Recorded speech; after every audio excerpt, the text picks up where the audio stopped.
means you have surrendered to your privacy and you are now subject to public scrutiny. And that's why at times I think the president forgets that he's the president of the republic.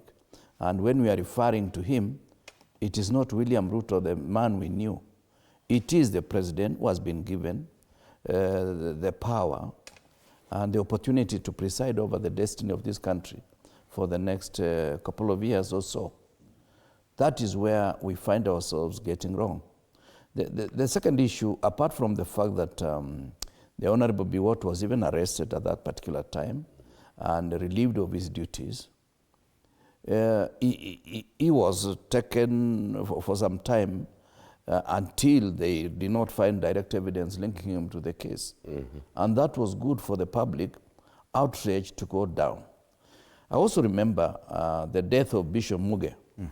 There is a cabinet minister who has said if he goes to Busia, he will not come back alive.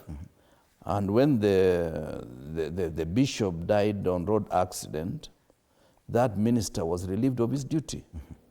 This therefore means that the least Eliud Lagat could have done for us is at least step aside until this matter is fully exhausted and is found not to be culpable in terms of whatever happens to the young man, Albert Omondi Ojwang. And also there are still yawning gaps, Fred. For example, Central Police and Mbagathi, there are many other hospitals in between. I would have expected from Central Police, the nearest place, which is a public hospital, is Kenyatta National Hospital.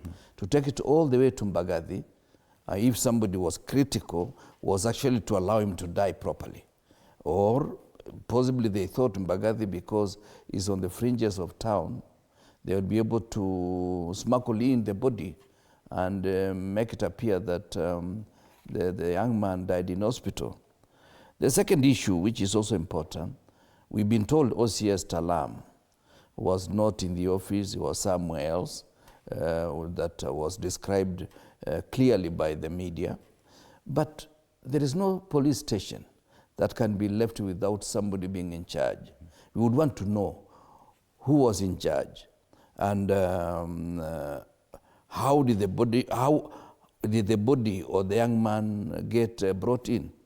If people are not able to describe the people who took Ojwang all the way from Homa Bay, today, if for some reason the Honorable Bogisha and I decided to take the Honorable Makali Muli to a police station, they will ask us, who are you?